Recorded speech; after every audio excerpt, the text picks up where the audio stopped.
Ela era faxineira. E naquela noite o gesto que deu sem pensar acabaria por virar notícia, não por ambição, mas porque a compaixão dela encontrou sob o viaduto alguém que ninguém esperava ver ajoelhado entre o lixo. O homem que mais tarde o mundo conheceria como o bilionário temido por todos. Choveu como se o céu quisesse lavrar o fim do mundo. A água escorria pelas paredes do cortiço, formando trilhas escuras sobre o reboco descascado. As portas batiam com o vento. Pessoas amontoavam o pouco que restava, um colchão gasto, uma panela amassada, fotos amareladas. Havia um cheiro que misturava ferro velho, carvão úmido e a fumaça de um fogão improvisado. Lívia caminhava sem olhar para trás.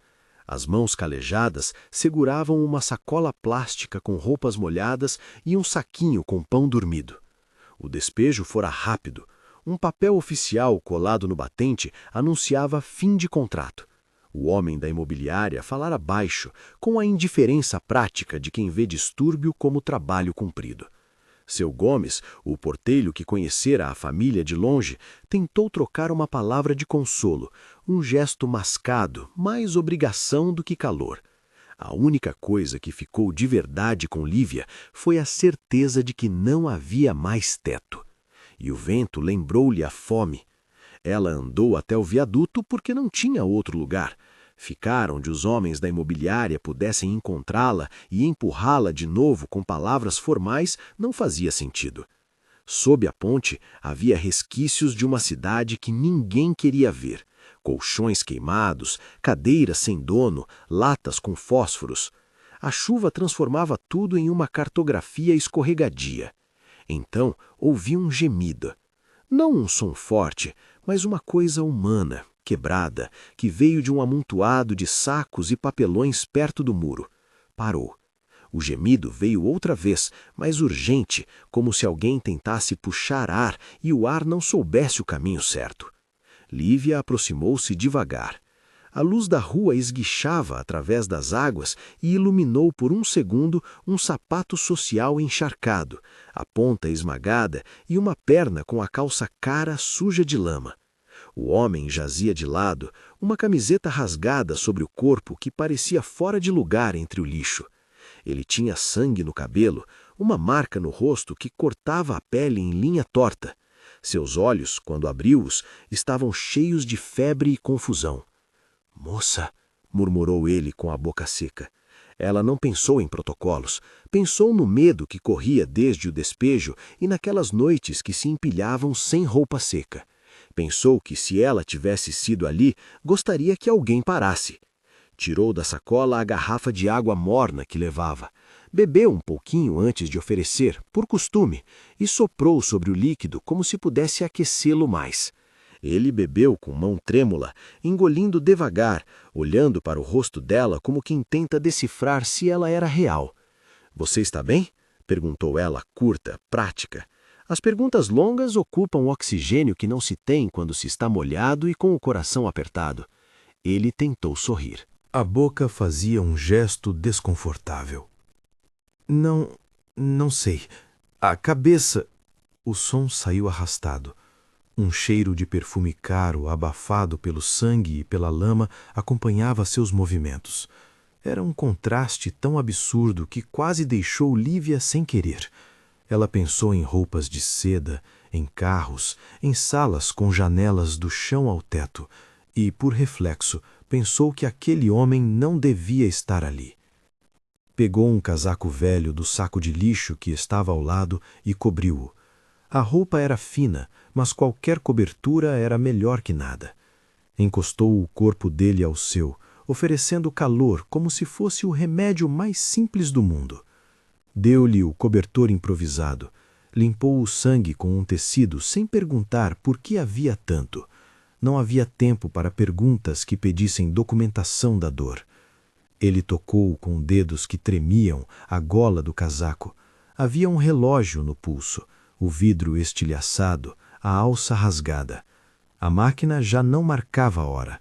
A agulha travara em um ponto entre madrugada e dia. Ele apalpou o objeto com dificuldade, como se fosse um fragmento de algo que ainda mantivesse um sentido.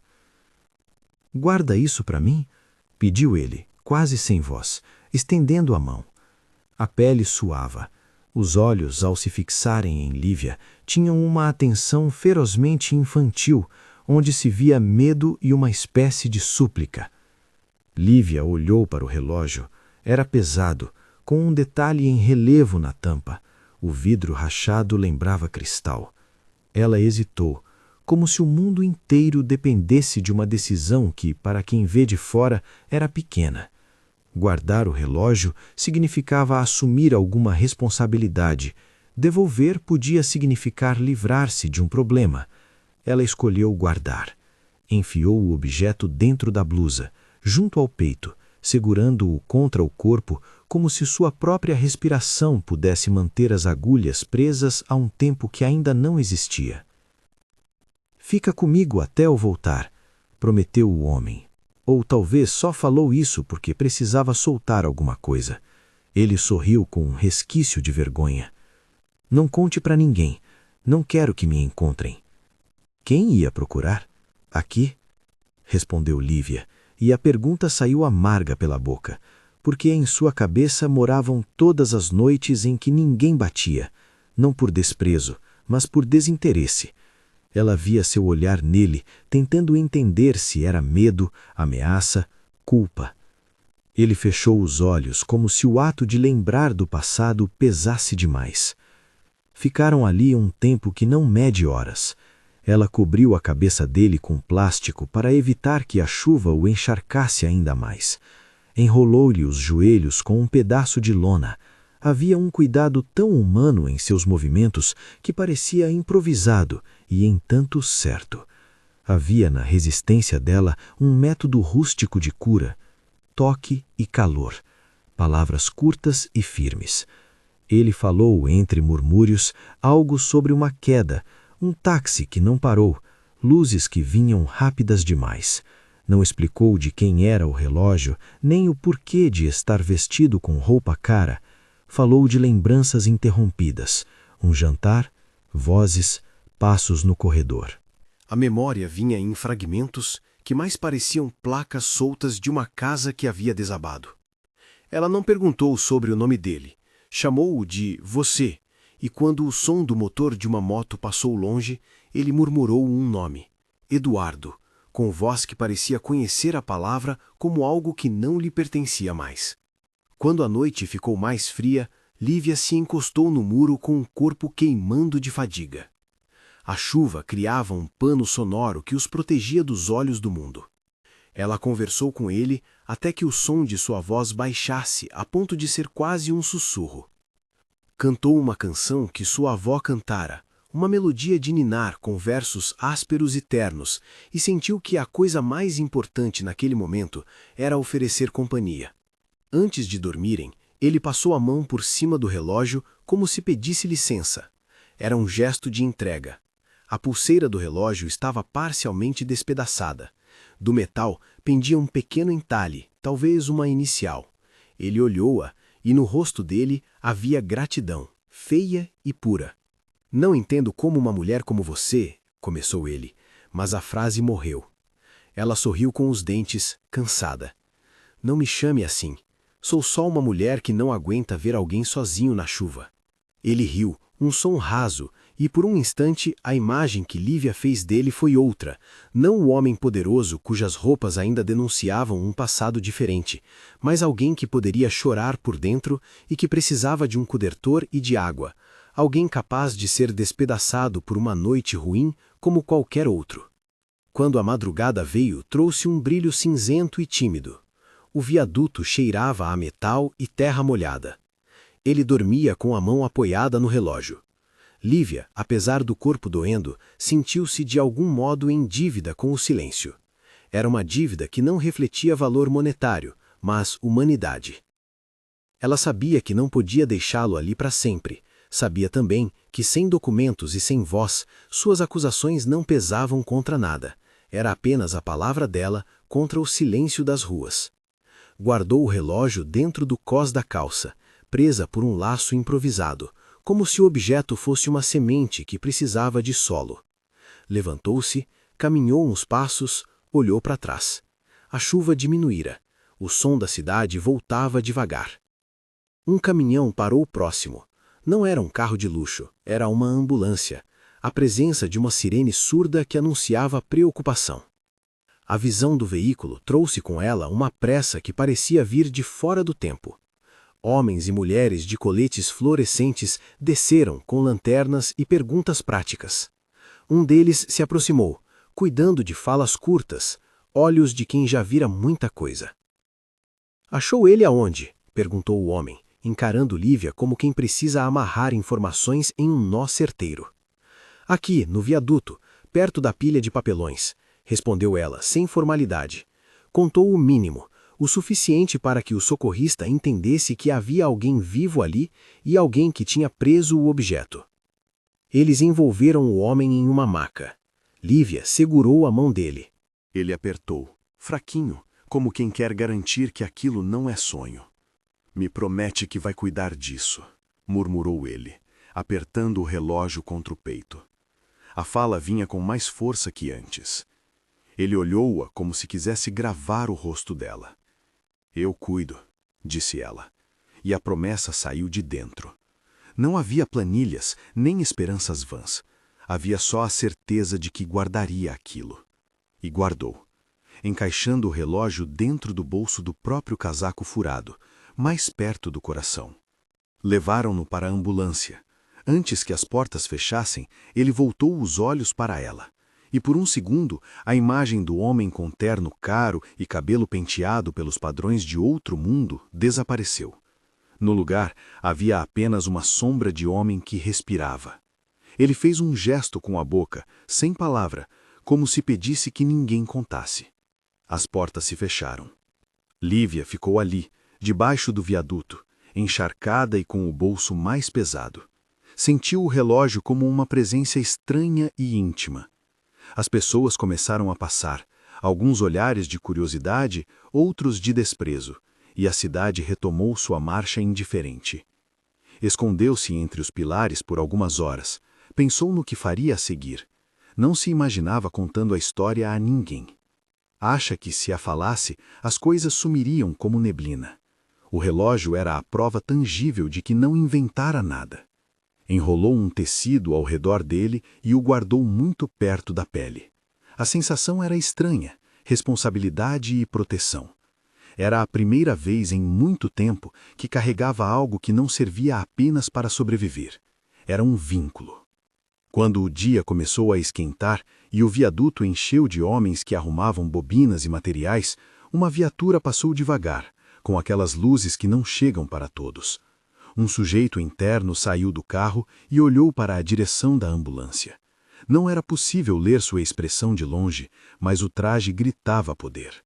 À distância, uma mulher nos passos de quem sabe o caminho das festas desceu do carro ao lado com a mesma segurança entalhada no corpo. Cabelo impecável, sobretudo caro, bolsa que pareceu engolir uma vida inteira de intenções. Eles conversaram ao telefone com palavras secas. Lívia não percebeu ainda que a presença deles, mais tarde, mudaria o curso de sua vida. Lívia decidiu voltar ao cortiço. Não havia lugar para ela lá, mas algo na cabeça insistia em buscar restos, papéis que pudessem explicar por que fora despejada. Andou em direção ao que sobrou de sua casa e viu que o senhor da imobiliária já tinha recolhido a porta. O que restaram eram marcas na parede e um ruído que parecia o bater de uma porta velha no vento. Ela vasculhou as coisas que encontrara ao lado do muro, uma foto de um filho pequeno com um sorriso torto, um lápis, um saquinho onde guardava moedas. Toda a sua vida agora cabia numa sacola de plástico. Guardou a foto também. Antes de partir, sentou-se por um tempo numa calçada e tirou o tecido do bolso. Olhou o relógio quebrado, a agulha parada. Não conseguia imaginar a vida do homem com aquele objeto imobilizado. A sensação que bateu nela foi a de ser depositária de algo que não sabia medir. Não era dinheiro, não era documento, era pedaço de história. Ao longe, alguém gritava. 2 carros negros passaram com pressa. Um deles parou na esquina. A mulher com o cabelo perfeito entrou no prédio mais próximo, um edifício com fachada de vidro que refletia o céu com arrogância. Ela saiu 2 minutos depois, com a expressão ainda assim mais fechada. Lívia não prestou atenção. Não havia razão. O mundo dos carros pretos era um filme distante. Fez-se ao trabalho de seguir em direção a um lugar que prometia alguma ocupação, uma empresa chamada Serve Clean, cujo anúncio no jornalzinho de parede dizia: contrata-se, serviço de limpeza, salário e registro. Era pouco, mas era algo com palavras que cabiam em uma carteira. Serviria. No caminho cruzou com vizinhos que devolveram olhares cheios de julgamento, com crianças que apontaram. A cidade tem olhos que se prendem ao que há de novo e julgam o que não compreendem. Ela se curvou ao peso do mundo e seguiu. O relógio bateu contra o tecido. Era um som mudo, mas ali, junto ao corpo de Lívia, parecia uma promessa. Quando entrou na Serve Clean, o saguão parecia limpo demais, cheiro de limpador perfumado que tenta disfarçar outras coisas. A recepcionista olhou para as mãos dela, cheias de sujeira e as unhas descascadas, e falou com um tom que media as palavras para não sujar a etiqueta do cliente. Um homem alto, nomeado como supervisor, perguntou por que ela queria o trabalho. Ela respondeu que precisava, de forma direta. Não inventou histórias. Temos horários flexíveis, disse o supervisor, como se aquilo resolvesse tudo. Começa amanhã cedo. Uniforme será fornecido. Regime terceirizado. Pagamento dia 5. Lívia não sabia o que era regime terceirizado, mas assentiu. Registrou-se com o nome, a identidade cadastrada e um número que agora faria girar uma série de tarefas cotidianas que outrora pareceriam pequenas. O relógio permanecia no bolso, aquecido junto ao corpo. Era estranho como um objeto pode transformar a rotina em juramento. Ela dormiu pouco naquela noite, encostando-se num banco de praça com o casaco dobrado como travesseiro.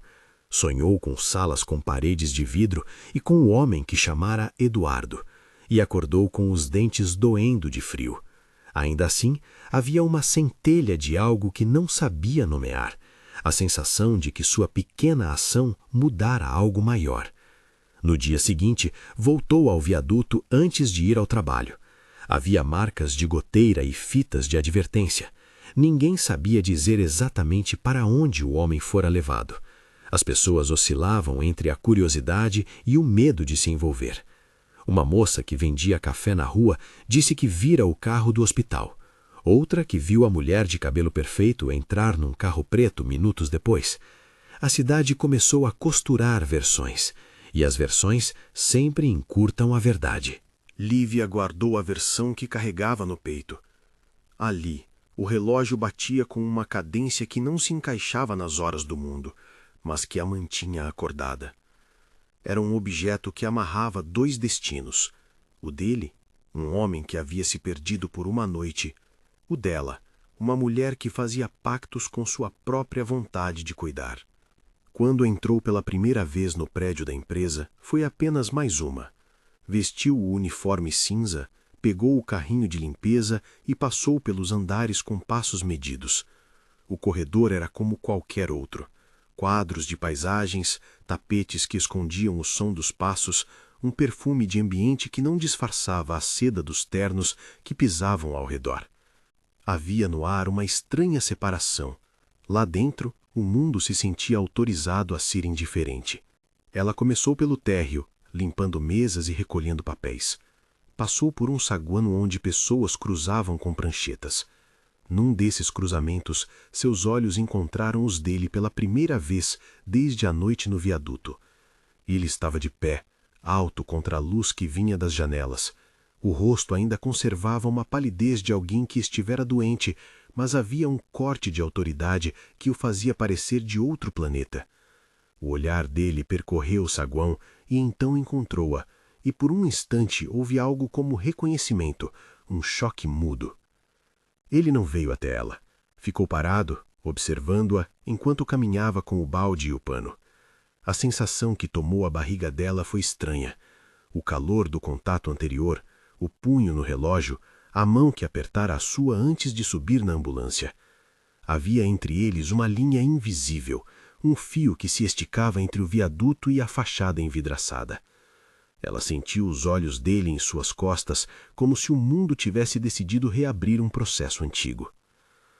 Ela seguiu com o trabalho, tentando não tropeçar nas palavras. No fundo, desejou não saber quem ele era.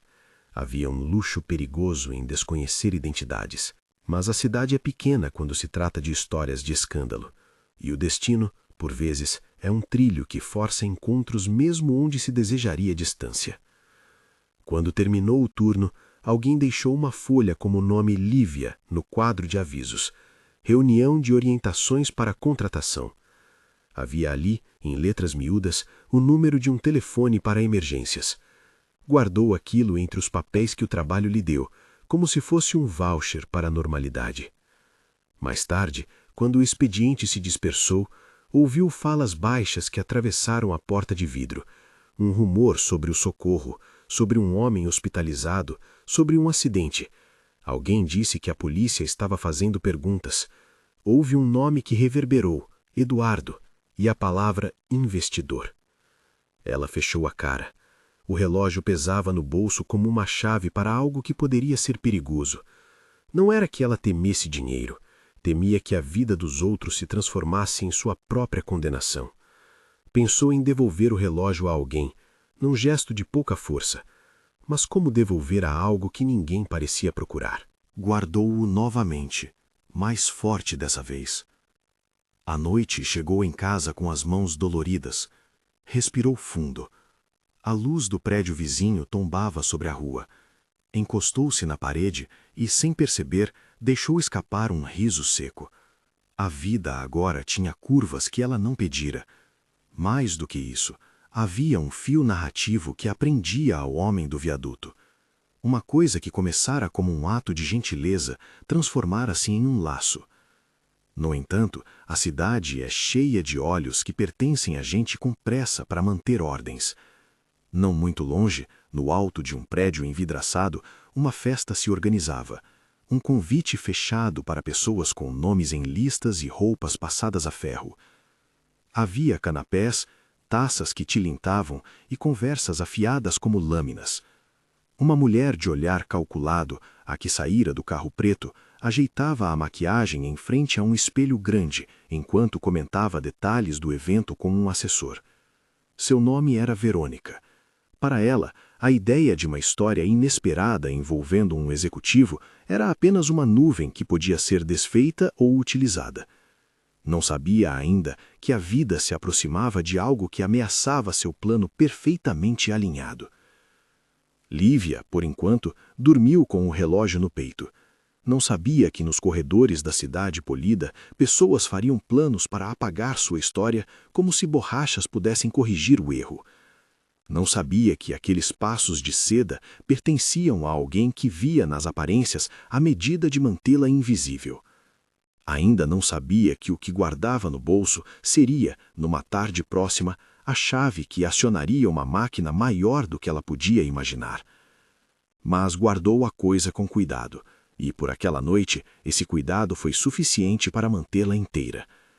Se alguém dissesse que um objeto tão pequeno poderia mudar destinos, ela teria rido. Havia coisas que naquele mundo pareciam existir apenas para fechar portas.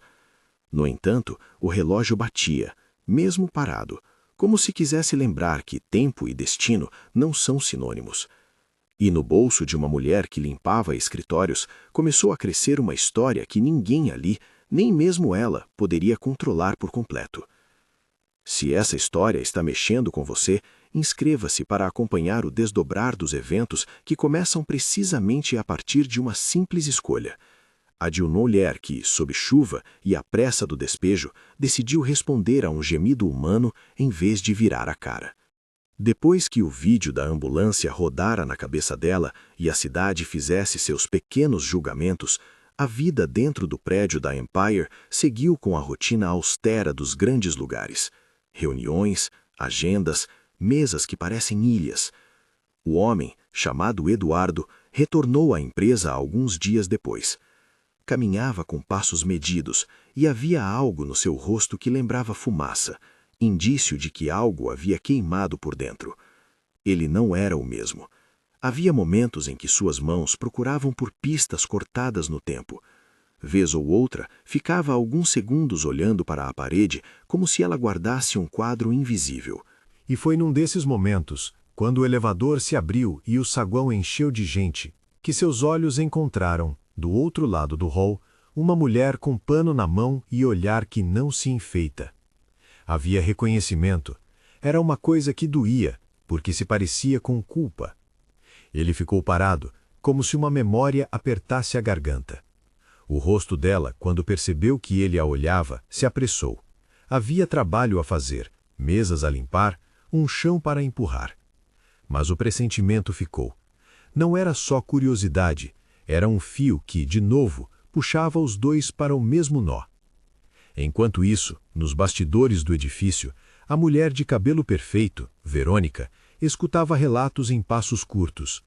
Ela ouviu dizer, em uma sala onde o ar-condicionado insistia em política, que o empregado havia aparecido em circunstâncias desconfortáveis e que havia pessoas falando. Para Verônica, informação era a arma. Ela começou a montar um mapa mental. O homem ferido, a mulher do viaduto, a história que poderia, por um sopro, arruinar um pretendido casamento e investimentos meticulosamente calculados. Nada se decide de imediato. As engrenagens avançam em pequenos gestos. Um e-mail, uma ligação, um bilhete dobrado. Mas, naquele momento, tudo o que havia era a percepção tensa da possibilidade. E no centro disso, sem saber, uma faxineira segurava no bolso um relógio quebrado, que por ora era apenas um peso quente contra o corpo que não queria mais ser invisível. As horas seguintes se nivelaram numa rotina de pequenas insistências. Limpar mesas, empurrar um carrinho, escutar rumores que circulavam como fumaça pelos corredores envidraçados. Lívia aprendeu a andar pelos andares com os olhos baixos, como quem evita ser notada por gente que tem pressa de manter o mundo impecável. O relógio, ainda quente contra seu corpo, era agora a companhia mais fiel, e uma coisa tão íntima parecia, paradoxalmente, capaz de atrair olhares. Eduardo percorria os corredores com um passo que os médicos ainda lembravam de corrigir. Havia hematomas escondidos na linha da mandíbula e um corte no couro cabeludo que as mechas de cabelo tentavam disfarçar. Mas o mais inquietante era o vazio nos seus gestos. Ele retomava o comando do escritório como se vestisse um terno de memória emprestada. Às vezes parava diante de uma janela e permanecia olhando para além dela, buscando num horizonte que não vinha nenhum retrato coerente de sua vida. Verônica, por sua vez, tratava cada notícia como se fosse um risco que podia ser cauterizado. Nas semanas que seguiram, ela trabalhou na sombra, costurando pequenas armadilhas, ligações discretas ao departamento de segurança, instruções aos seguranças que respondiam a um único nome, ajustes sutis na agenda das câmeras. Para ela, tudo era gestão de reputação. O nome de Eduardo não era apenas um título, era a chave para um casamento, para uma posição, para investimentos que dependiam da ilusão de tudo sob controle. Ter alguém, uma faxineira, que havia cruzado a noite com um homem no viaduto, era, para Verônica, uma fissura perigosa.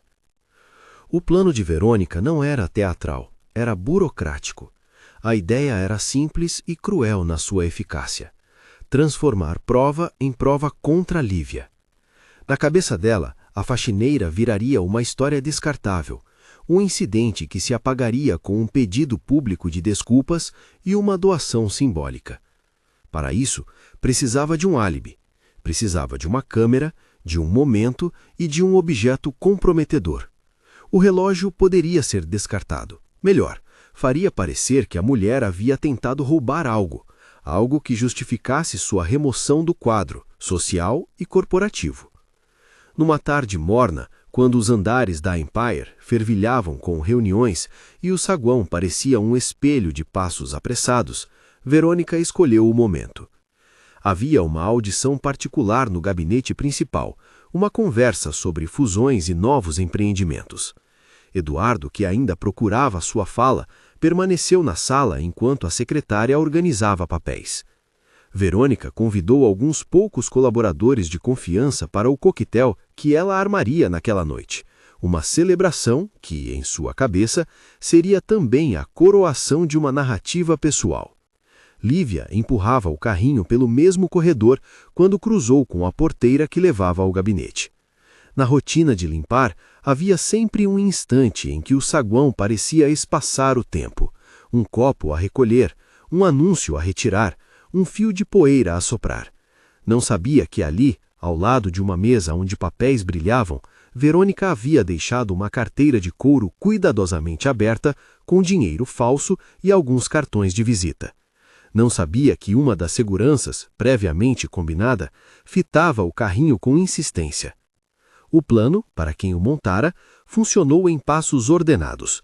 Verônica esqueceu a carteira no lixo do gabinete, a segurança observou a mulher do carrinho recolhê-la, a porta foi aberta no momento em que Lívia passava e lá dentro alguém notou a carteira desaparecida.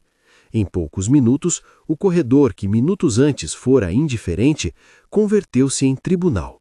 Uma funcionária gritou, um sujeito de terno que fazia segurança apontou com o dedo como se estivesse acertando um papel, o gerente do andar exigiu explicações, a palavra roubo foi pronunciada com a frieza de quem manipula evidências.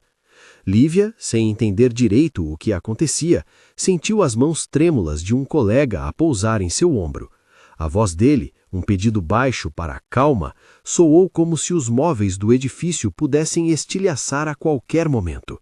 A carteira estava no fundo do descarte do kart, entre papéis velhos. Um cartão caiu ao abrir-se, com a logo da empresa. Alguém segurou o documento. Era o cartão de Verônica, que, dentro do roteiro planejado, servia para dar verossimilhança à cena. Eles encontraram também uma etiqueta com o nome do corredor onde os suprimentos eram guardados, etiquetas que, por coincidência, sempre acompanhavam os carrinhos. É ela, disse uma das seguranças, com a certeza que o próprio ambiente ajuda a fabricar.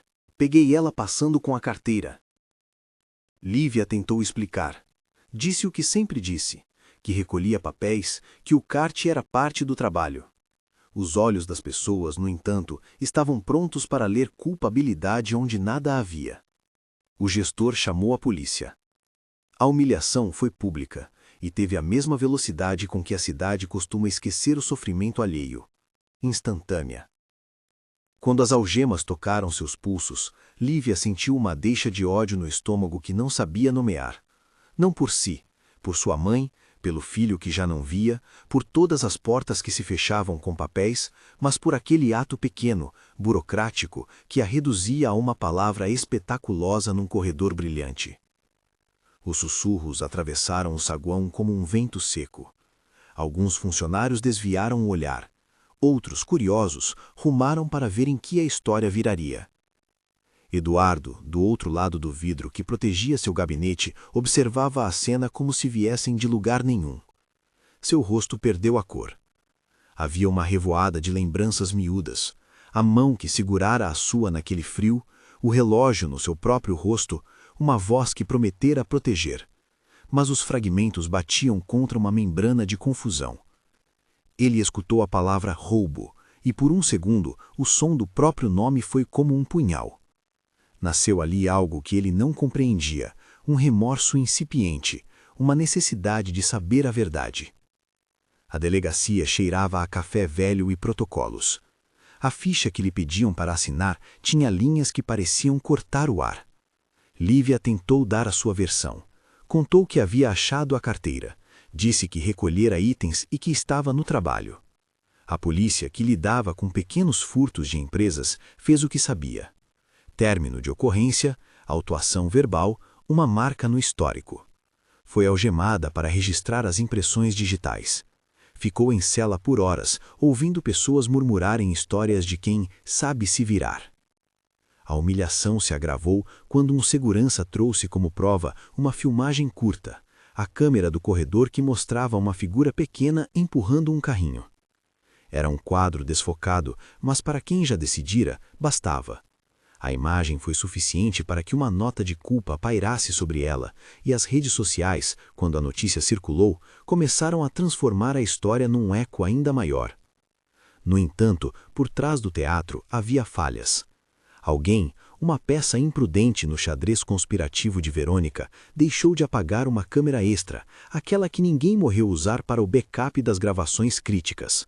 Um equipamento antigo conectado a um servidor espelho no subsolo, que guardava as cópias brutas das imagens por tempo mais longo. O servidor espelho não era segredo, era uma atenuante técnica, uma redundância que os técnicos celebravam por segurança. Matias, do departamento de TI, conhecia esse lugar como a palma da mão. Ele também conhecia reticências morais em coisas que o poder não gostava de revelar. Matias não era herói. Era um técnico com bom senso, um homem que se irritava com injustiças por uma mistura de cansaço e uma infância onde a mãe lhe explicara que justiça também é proteger os menores.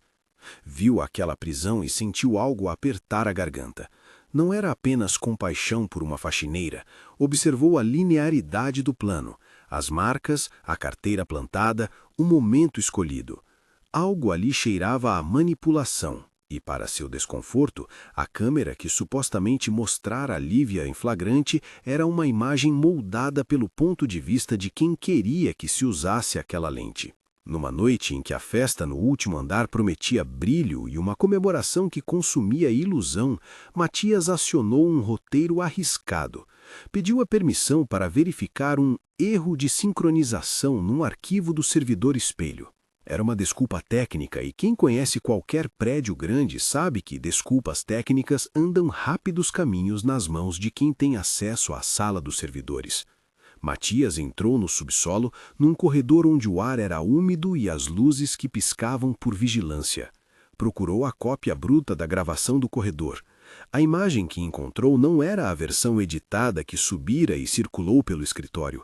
Era longa, contínua, com ângulos que mostravam mãos, movimentos e o que de fato acontecera. O arquivo bruto mostrou algo que derrubava o roteiro de Verônica. No vídeo, a carteira havia sido deixada no lixo, sim, mas numa fase posterior, uma figura de salto alto inclinou-se, pegou algo de dentro de um saco pequeno e arremessou discretamente para dentro do compactador do lixo do prédio, como se naquele instante alguém tentasse destruir uma prova que poderia incriminar a pessoa que a segurava.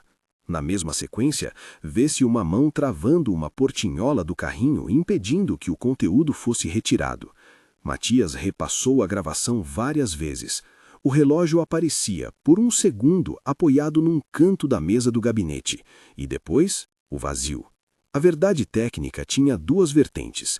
Havia a filmagem que mostrava a pequena figura empurrando o carrinho, mas também havia a gravação crua, que mostrava o objeto no gabinete antes de desaparecer. Além disso, o GPS do carro de Verônica, uma simples linha de dados que relacionava horários e trajetos, mostrou um desvio no trajeto naquela noite. Esses pequenos nós técnicos começaram a trançar uma outra versão. Matias precisava agir com cuidado. Se expusesse a gravação bruta sem respaldo, seria acusado de violar protocolos.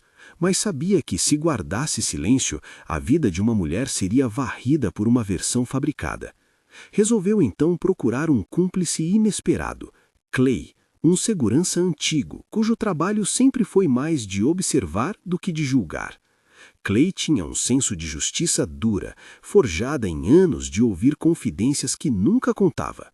Quando Matias mostrou as imagens, os olhos de Clay mudaram. Não se tratava mais de uma peça técnica, era uma injustiça a ser reparada.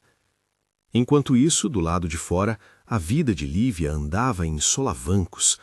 Ser presa por um dia não a havia quebrado. Havia, no entanto, dado material extra para sua memória ferida. Os vizinhos cochichavam. O trabalho, quando voltou a retomá-lo, vinha com olhares que pesavam como pedras. Alguns a evitavam por medo de se envolver. Ela perdeu turnos de pagamento em razão da ausência. Vendeu o pouco que tinha para pagar a fiança do filho, para consertar roupas. Dormiu em bancos. A resistência virou rotina. Na Empire, Eduardo observou tudo como quem tenta reunir peças de um quebra-cabeça. Quando viu a filmagem bruta, Matias lhe mostrou, com olhos que imploravam por ação, reconheceu uma mesa, reconheceu um detalhe do relógio.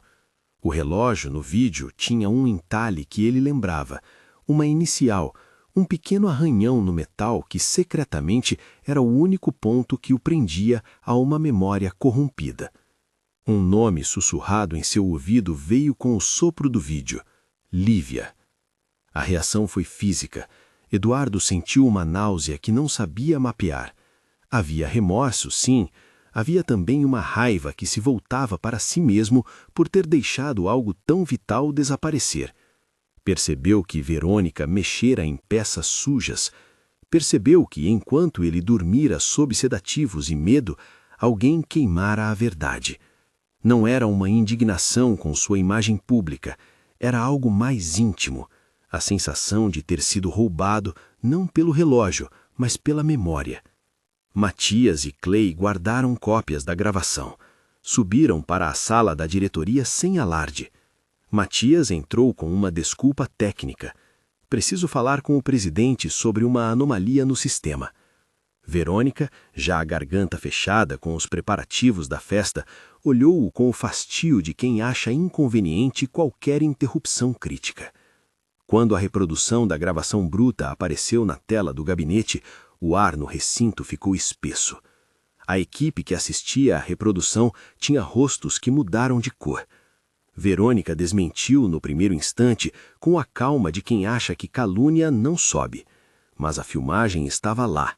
Mostrava a carteira no lixo. Mostrava também alguém, de salto, aproximando-se da mesa, pegando algo e arremessando ao compactador. Imagens que não serviam ao dispositivo de denúncia usada contra Lívia. A discussão cresceu em volume. Eduardo, que permanecera calado, sentiu as lembranças se acotovelarem até que uma única imagem o atravessou com força.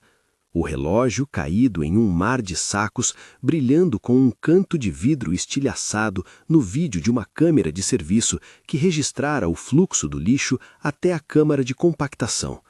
Era uma visão grotesca, mas foi ela que o fez decidir. Percebeu que a verdade não viria sem risco. Desceu ao porão do prédio com passos que soavam como de alguém que comete uma loucura. Clay e Matias não quiseram acompanhá-lo na primeira investida. Era um ato de desespero que poderia expor todos. Mas quando Eduardo, em segredo, desceu o nível onde o compactador funcionava, a porta do subsolo estava trancada. Havia um ranger dos motores, um cheiro de resíduos e uma escada que levava ao lugar onde tudo o que o prédio desprezava era triturado. Entrar ali era perigoso. O compactador tinha sensores, blocos que se moviam com força suficiente para ferir seriamente ou pior. Já não havia imagem de heroísmo romântico, havia a possibilidade concreta de ferimentos. Muitas vozes, inclusive as que amam, falaram: não faça isso. Mas havia também um impulso visceral que não o deixou.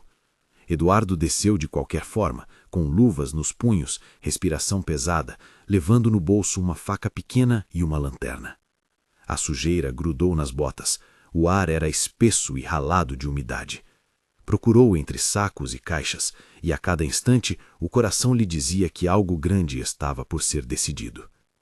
No caminho, encontrou sinais do que se havia feito no gabinete.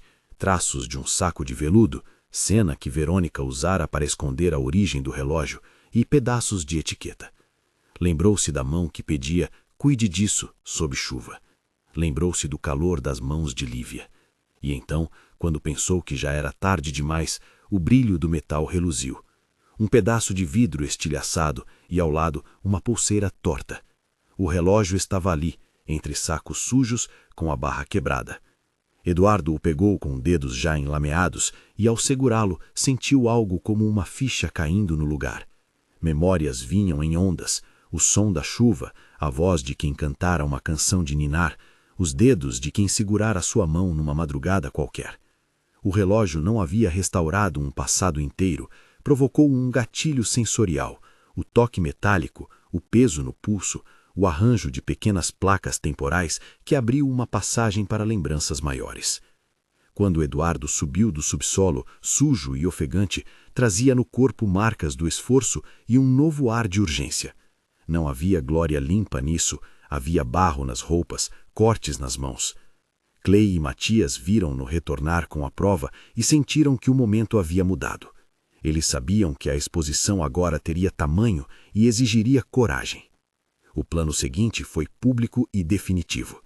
Verônica, que consumira sua energia preparando a festa, teve de lidar com uma versão contrária que se espalhava.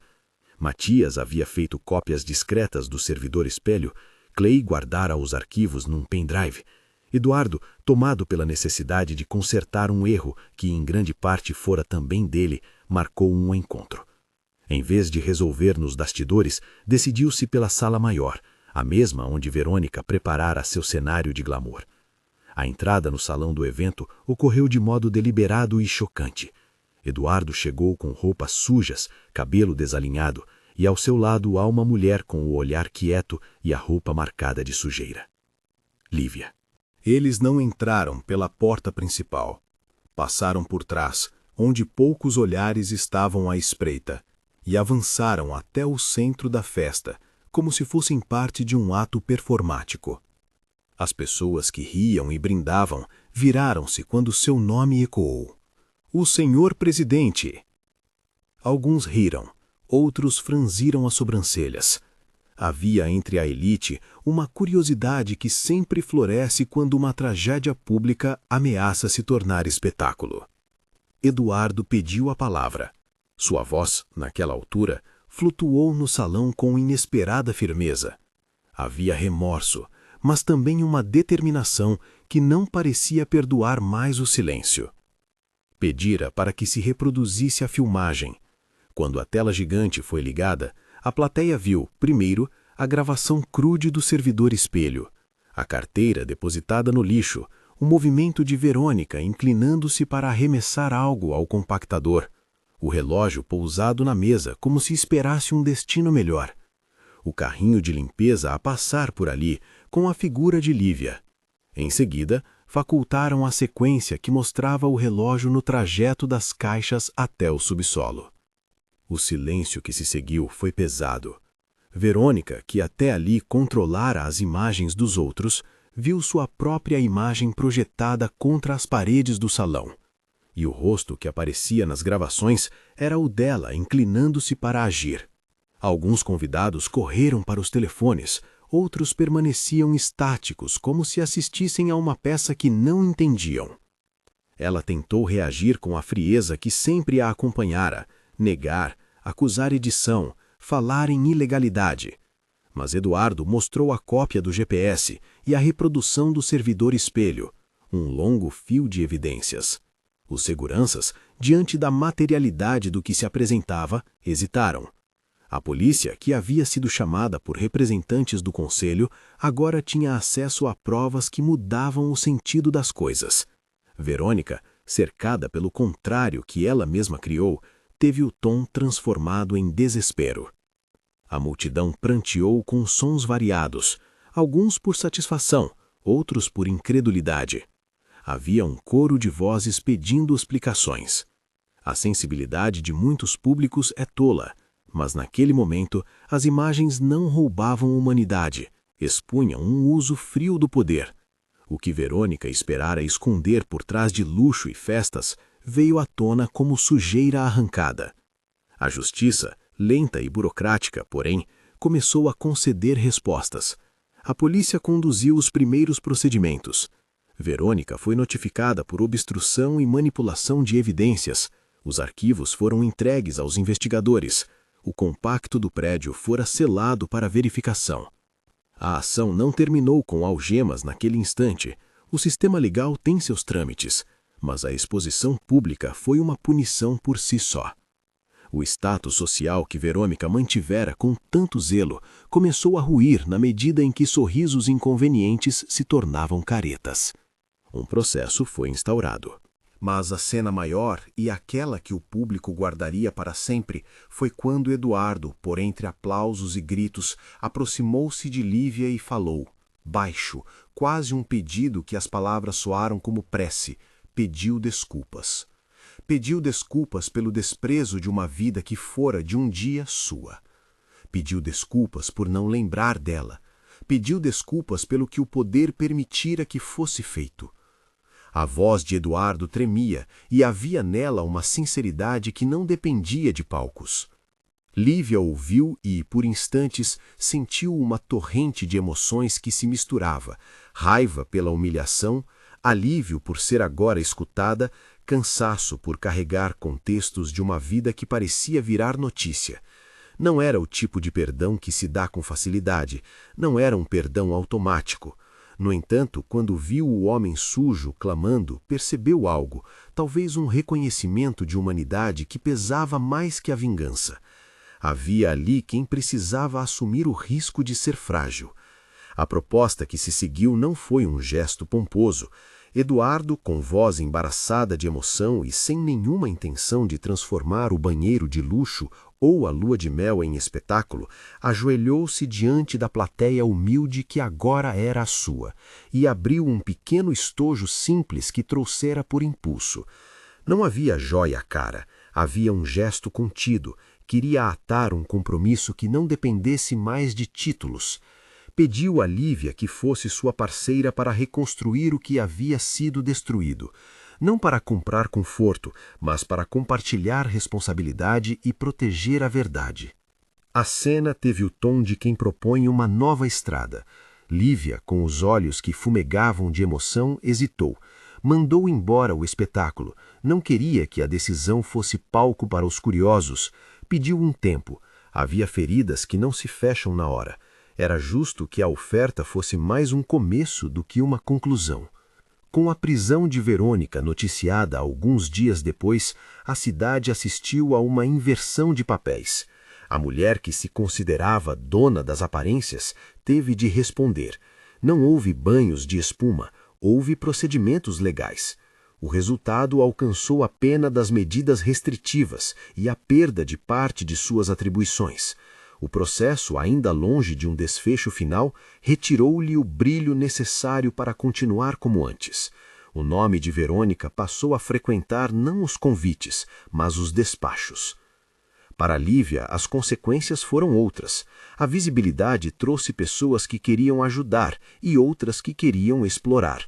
Ela recebeu propostas para depoimentos, convites para participar de programas que se alimentavam de drama. Recusou a maior parte. O que lhe interessava não era aparecer num noticiário, era que sua vida, encravada em retenções e vencimentos, pudesse valer um pouco mais de dignidade.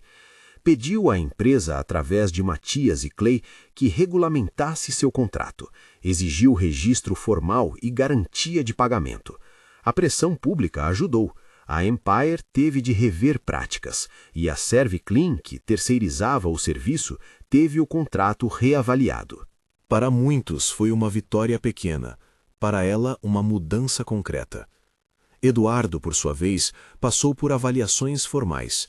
Reuniu-se com a equipe de liderança e comunicou mudanças. Alguns antigos parceiros se afastaram, outros ficaram. A exposição marcou uma transformação que tinha tanto a ver com imagem quanto com escolhas. Ele também buscou ouvir o que havia sido feito, compreendeu que delegara demais sem ver o que acontecia por baixo. Resolveu então conversar com membros da equipe e pedir que auditorias internas fossem realizadas.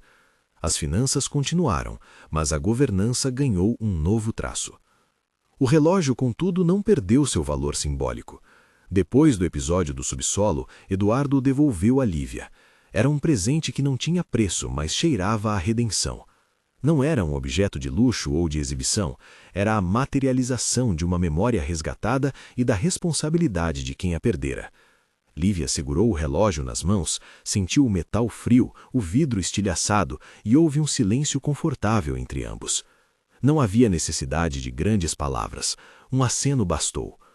Guardou o objeto numa caixa pequena, numa gaveta onde pôde tocá-lo em silêncio quando quisesse.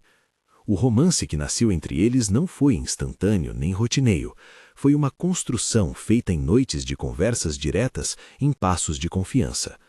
Eduardo aprendeu a observar com mais atenção, a delegar com cuidado e a estar presente sem o contrato da posição. Lívia aprendeu a confiar, devagar, sem abandonar sua autonomia. O amor que cresceu entre eles teve como ponto de partida o que sempre fora central para a sua história: a escolha de cuidar. A imprensa, que se alimenta de antes e depois, fez de tudo isso tema de manchetes por dias. Alguns artigos romantizaram, outros criticaram. No corte das matérias, porém, a coisa que mais interessava a Lívia foi a possibilidade de usar a visibilidade para algo concreto. Ela fundou, com o apoio discreto de pessoas como seu Gomes e de uma pequena doação de Eduardo, um programa de coleta de documentos e apoio para trabalhadores terceirizados. Uma iniciativa que tinha como objetivo oferecer orientação legal, cursos rápidos e assistência documental para quem, como ela, vivia entre contratos tênues e rotinas incertas. A vida no cortiço, para ela, foi substituída por um quarto alugado com janela virada para um outro prédio. Nada ali era luxo, tudo tinha o gosto simples da segurança. Comprou uma panela, consertou uma cadeira. Trabalhava ainda na Serviclean por opção, mas com contrato diferente. Tinha horários garantidos e acesso a um sindicato que antes mal se lembrava de ouvir seu nome. Recuperou a cidade de maneiras pequenas, como quem costura um tecido com pontos firmes. Matias ganhou um reconhecimento discreto na companhia, não uma promoção ostensiva, mas um lugar de respeito entre os pares. Clay, por sua vez, manteve-se vigilante nas rotinas, mas com um leve sorriso mais aberto. Seu Gomes, que nunca fora mais do que um ponto de calor no cotidiano de Lívia, tornou-se um elo que aparecia nas visitas e nas conversas. Os pequenos atos de solidariedade que antes passavam como gotas de chuva viraram um rio lento de amizade. Verônica, isolada em processos, teve, ao menos, sua ambição analisada por quem preside correções. A esfera pública cobrou, e a esfera privada revidou com consequências que a fizeram reavaliar sua própria trajetória. Não houve sermões moralistas nos corredores, houve a aplicação de leis e sanções que para muitos soaram como um passo necessário. Não para destruir uma vida, mas para tornar as coisas menos fáceis para quem decide manipular pessoas pelos próprios fins. Com o tempo, o caso tornou-se um exemplo em rodas de conversa e em pequenos treinamentos de ética empresarial. As imagens do servidor espelho passaram a ser citadas como prova da importância de transparência. A história da faxineira que ajudara o homem sobre o viaduto virou um lembrete de que atos simples podem desencadear transformações. O relógio, entretanto, permaneceu mais íntimo, um objeto guardado que reaparecia só em ocasiões em que ambos precisavam lembrar que aquela história começara com a chuva. Algumas cenas, contudo, imprimiram-se na memória coletiva de modo que nem o tempo apaga. Uma delas foi a pequena cerimônia improvisada num pátio da empresa. Não foi um casamento cheio de luxo, foi um momento em que Eduardo, em meio a amigos que restaram, pediu a Lívia que aceitasse construir uma vida com ele, sem fogos de artifício, sem ringues de fotógrafos, apenas com o gesto de ambos. Eles disseram sim, não como quem aceita um destino programado, mas como quem escolhe se responsabilizar pela companhia do outro. Foi um pedido simples, um anel de prata, um aperto de mão, uma promessa modesta de presença. Outro momento foi o encontro que teve semanas depois no viaduto. Lívia caminhou até o lugar onde o tinha encontrado pela primeira vez e deixou, no mesmo canto, uma flor miúda. Era um gesto que dizia que as memórias podem ser revisadas sem permitirem que a dor reine. Para ela, aquele ponto tornou-se um espaço mudo de cicatrizes e recomeços. O que mudou entre todos eles não foi apenas a posição social, foi a sensação de que as estruturas podem ser confrontadas quando as pessoas resolvem evidenciar suas fragilidades. A história não foi um conto de superação que promete finais fáceis. Foi antes um exemplo de que injustiças podem ser revertidas por ações humanas, por coragem técnica, por uma decisão de não se acomodar. Meses depois, quando as ondas iniciais da exposição começaram a acalmar, alguns detalhes ainda reverberavam. A ServiClean revisou contratos, a Empire alterou procedimentos de segurança, a Secretaria do Trabalho foi acionada para fiscalizar terceirizações. Pequenas políticas públicas, discutidas em mesas de bar e também em gabinetes, ganharam novo impulso. Nada disso era final nem completo. Era apenas o começo de um trabalho que exige atenção cotidiana. Mas na vida de Lívia, a mudança mais notável foi íntima.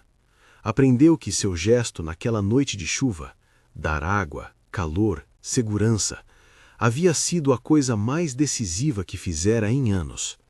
Não transformou seu bolso, nem lhe fundou uma fortuna, mas lhe abriu portas para que sua voz fosse ouvida. E a dignidade, que antes parecia um conceito abstrato, tornou-se uma prática diária. Pagar as contas, garantir um colchão seco, tratar os filhos com menos culpa e com mais tempo. O relógio, com suas agulhas que não giravam, ficou guardado numa gaveta. Por vezes, ela o puxava e o olhava, como se verificasse se o tempo ainda a pertencia. Eduardo aprendeu a também escutar. Não transformou-se num mártir da causa social, mas deixou de considerar que os problemas humanos pudessem ser resolvidos apenas por meio de poder. Seus investimentos passaram a incluir programas de capacitação e um fundo de apoio para trabalhadores em situações precárias. Ao mesmo tempo, enfrentou críticas daqueles que viam sua mudança como oportunismo. Aprendeu a conviver com narrativas diversas. A vida, como sempre, mostrou que a justiça raramente é perfeita. Verônica teve recursos legais, defesas e argumentos. O processo continuou e a decisão final demoraria, mas a exposição pública e as consequências imediatas mudaram a dinâmica. Há coisas que o tribunal demora a reconhecer, e a sociedade já havia, de certa forma, aplicado uma correção moral. Na intimidade de uma manhã cinzenta, Lívia sentou-se na varanda do novo quarto e abriu a caixa onde guardava o relógio. Passou a ponta do dedo pelo metal e sorriu com um pouco de melancolia. O mundo não havia mudado de uma vez, mas algumas mesas agora tinham ao lado um cartão de cadastro para trabalhadores terceirizados. Alguns carrinhos vinham com etiquetas que deixavam claro o que era lixo e o que não era. E alguns executivos, mais atentos, passavam a olhar para onde antes tinham pés que não desejavam pisar. O gesto pequeno que a lançara à fama, dar água e calor a alguém que gemia sob a ponte, continuou a ser para ela um ponto de referência. Não porque agora esta temesse ser fotografada, mas porque ali se comprovara que atos singelos dão origem a ciclos inesperados. Lívia tornou-se, sem querer, nome de afeto em rádios locais. Tornou-se também fonte de conversa em ônibus e bancos de praça. Mas o que mais a confortava era ver uma mulher chegada do trabalho, com as mãos marcadas, sorrir e dizer que tinha conseguido um adiantamento para pagar uma conta. Aquilo, para ela, era mais vitória que manchete. Num final de tarde, quando os últimos raios de sol aqueciam o prédio da Empire, Eduardo e Lívia caminharam juntos até o viaduto. Não houve plateia, não houve microfones, apenas o som do trânsito e um silêncio, que dessa vez não era fértil para medo, mas para contemplação. Sentaram-se em um banco, trocaram poucas palavras, e quando a chuva veio de novo, não foi mais sinal de desgraça, mas de lembrança, uma lembrança que, às vezes, é o que mantém as pessoas unidas. Naquele mesmo banco, um homem que passava ouviu a história deles e disse algo simples. Foi ela quem o ajudou naquela noite. O que parecia apenas uma frase repetida ganhou um tom novo. A ideia de que compaixão pode sim surpreender e virar manchete. Mas a parte mais importante é o que se faz depois. Lívia sorriu. Não procurou o reconhecimento. Apenas segurou o relógio no bolso e sentiu o pulso de seu próprio tempo. O caso entrou para os arquivos de notícias e para as rotinas de quem trabalha com ética corporativa. Para os que só quiseram espetáculo, foi apenas mais um capítulo. Para os que tinham olhos para ver, tornou-se um sinal de que o que une e salva nem sempre é poder. Às vezes, é apenas uma mulher com fome que decide oferecer o último gole de água que tem. E quando alguém pergunta ainda se a Verônica mereceu prisão, a resposta não é simples. A justiça faz o seu caminho. A história, por sua vez, serve para lembrar que ações humanas têm consequências e que a punição é parte do reparo. Mais importante que decidir a pena exata é aprender a não permitir que a desigualdade sirva de cartão postal para quem fabrica impunidade. O que fica, no fim, é a imagem de uma faxineira que, num gesto instintivo, mudou o destino de quem o mundo julgava imune. Não foi sorte, nem espetáculo, foi uma escolha de compaixão. E essa escolha armou uma cadeia de acontecimentos que expôs máscaras, reordenou prioridades e mostrou que, às vezes, o ato mais simples é o que tem mais poder de transformar. Compartilhe sua opinião. A Verônica mereceu prisão? Comente e conte o que faria no lugar de Lívia.